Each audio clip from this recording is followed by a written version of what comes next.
जोशीमठ प्रति टलिनी विपद एबे हिमालय पर्वतमाला अवस्थित उत्तराखंड अन्य गुरुत्वपूर्ण सहरगुड़ी नहीं चिंता बढ़ी सेगुड़िक मध्य रही धारसू हारसिल एवं गौचार एवं पिथौरागढ़ भली मिलिटारी बेस तेहरी एवं मानास सहर में फाट देखा देइछि। जोशीमठ समेत उत्तराखंड हिल स्टेशन गुड़िक केते सुरक्षित तार जांच करुछि 8टी विशेषज्ञ टीम। जोशीमठ दबिबा पछरे एनटीपीसी भूमिकार खोलताड़ करा जाउछि। सेपटे जोशीमठ दबिबा नहीं इसरोर प्राथमिक रिपोर्ट उपरे आपत्ति उठाई नेशनल डिजास्टर मैनेजमेंट अथॉरिटी।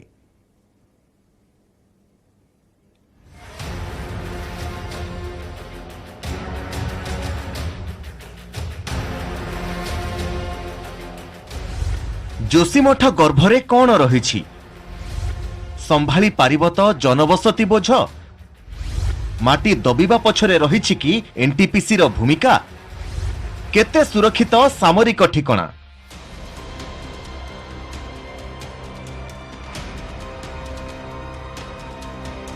सबुबेले रहस्यमय रही आसीछि हिमालय।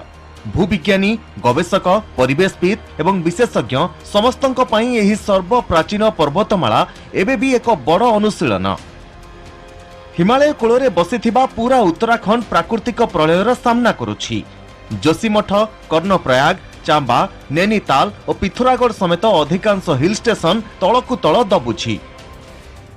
काहींकि तलमुहा हेउछि पहाड़ी इलाका। एठाकार माटी तले कौन रहिछि जहा सब किछि ओलटपालट करि देउछि। एही रहस्य जानिबाकू देशर 8टी श्रेष्ठ साइंटिफिक टीम ग्राउंड जीरो रे डेरा पकाइछन्ति। Geographical survey of India GSI भूस्खलन को दृष्टि रखी मैपिंग जारी रखिछि।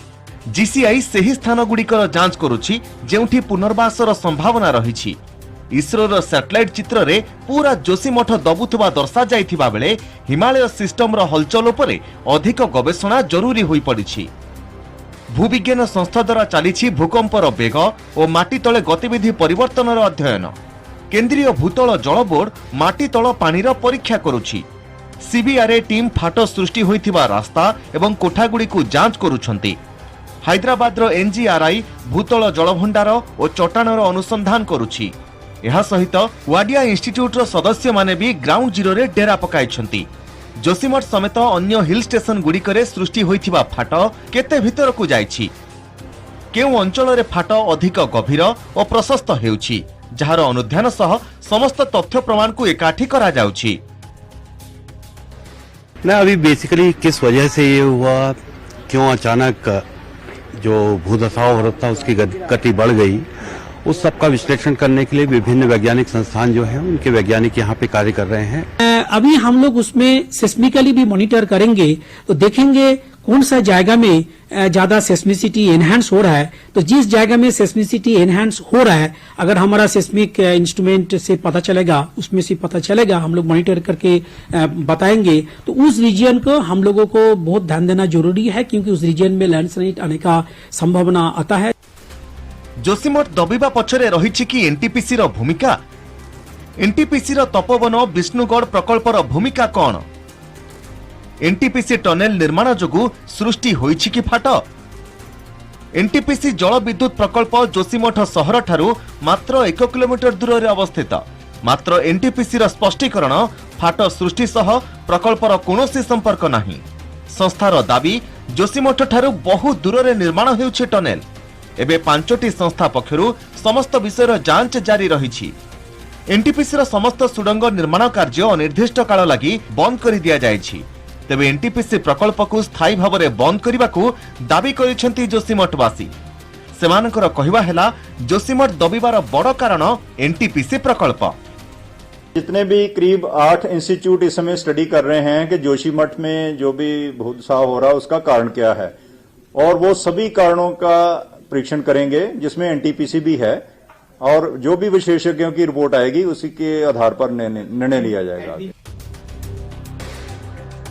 जोशीमठ 12 दिन में 5.4 सेंटीमीटर दबिथिबा इसरो देइथिबा रिपोर्ट को निज वेबसाइट रु प्रत्याहार करि नेछि। सैटेलाइट चित्र आधार रे इसरो प्रकाश करिथिबा रिपोर्ट साधारण रे भय सृष्टि करिथिला, जहां उपरे प्रतिक्रिया रखिछि national disaster management authority NDMA. एभली तथ्य गणमाध्यम किंबा साधारण रे प्रकाश न करबाकू एनडीएमए पक्षरु संपृक्त विभाग को निर्देश दिया जायछि। जिलापाल कहिसेंति जे आउ नुआ फाट सृष्टि हेउ नाही, तेबे ग्राउंड जीरो रिपोर्ट भिन्न किछि बयान करूछि। मारवाड़ी इलाकार बद्रीनाथ राजपथरे पुणी नुआ फाट देखा देइछि, जहाकू स्वीकार करिसेंति बीआरओ कर्मचारी। जो दरारें हैं वो कम हुई हैं और पानी के रिसाव भी कम हो रहा है, तो ये ठहराव की स्थिति आई है। तो हम सभी की आशा यही है कि ये ये स्थायी रूप से हो, ताकि जोशीमठ के वासियों को ये जो आपदा का सामना करना पड़ा उससे राहत मिल सके। प्रशासन भले ही दावे कर रहा हो कि जोशीमठ में जो दरार आने का सिलसिला है, जो धसाव का सिलसिला है, वो थम गया हो, स्टेबल हो गया है, लेकिन हकीकत ये नहीं है।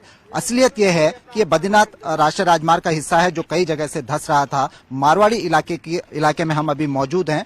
यहाँ पर जब बद्रीनाथ हाईवे पर दरारें आई तो बीआरओ के द्वारा इन दरारों को भर दिया गया था। आप देख सकते हैं कि यहाँ पर सीमेंट और मसाला लगाकर इन दरारों को भर दिया गया था, लेकिन अगली ही रात ये दरारें फिर से उभर आई। आपने जो दरारें आई थी इस पे आपने मसाला डाला था, ये कब डाला था? ये परसों डाला था जी। परसों मसाला डाला था। अब अभी क्या हो ये फिर बैठ रहा है ना जी इसमें लोड पड़ रहा है, पता नहीं इसमें जमीन को बैठ रहा है। हमारा तो रिपेयर करने के लिए रिपेयर करना जी। तो आपने एक बार रिपेयर कर दिया, फिर दरार आ गई? दरार आ गया। हर जगह में जाता हूँ मैं रिपेयर कर रहा हूँ। तो अब आप क्या करने वाले हैं? रिपेयर करेंगे सर। जोशीमठ परे उत्तराखंड अन्य स्थान गुड़िक प्रति बढ़ुछि विपद। एथिरे रहिछि गढ़वाल जिलार डेहरी डैम। देशर सबुठु उच्च एही जल विद्युत प्रकल्प अंचलर किछि घरे फाट सृष्टि होइछि। तेहरी ह्रद और चांबा टनेल निकटस्थ ग्रामगुड़िकरे फाट देखा देइछि। सेहिपरि भारत चीन सीमारे अवस्थित माना सहर सामरिक क्षेत्र में गुरुत्वपूर्ण होइथिबा बेले एहा एक धार्मिक एवं पर्यटन स्थली। वन्यजंतु समृद्ध एही अंचल प्रबल गछकटा जोगु भूकंप आशंका सृष्टि होइछि। जोशीमठ माना राजपथरे हालका फाट देबा परे आशंका प्रकाश पाइछि। ब्लूमबर्गर रिपोर्ट अनुसार सामरिक दृष्टि गुरुत्व वहन करुथुबा धारसू, हारसिल एवं गौचारा प्रति मध्य प्राकृतिक विपत्तिर आशंका रहिछि। 2013 फ्लाश फ्लड समय विपन्न को उद्धार पई लॉजिस्टिक हब भाव कार्य करिथिला हारसिल। जोशीमठ ठारू दक्षिण पश्चिम एवं चीन सीमांतरू प्राय 200 किलोमीटर दूर रे अवस्थित गौचार रे रहिछि गुरुत्वपूर्ण सिविल एवं मिलिटारी बेस, जेउठी रहिछि भारतीय वायुसेना कैंप। सेहिपरि पिथोरागढ़ रे रहिछि विशाल एयर स्ट्रिप। एठारे बड़ बड़ युद्ध विमान पार्किंग करिवार सुविधा रहिछि। सामरिक दृष्टिकोणरू ए सबु स्थान बेस गुरुत्व वहन करुथुबा बेले अंचल गुड़िकर सुरक्षा निहाती आवश्यक होई पड़िछि। जोशीमठ प्रति टलिनी विपद। फाट सृष्टि परे उच्छेद, उद्धार एवं थैथान कार्य त्वरान्वित करा जायछि।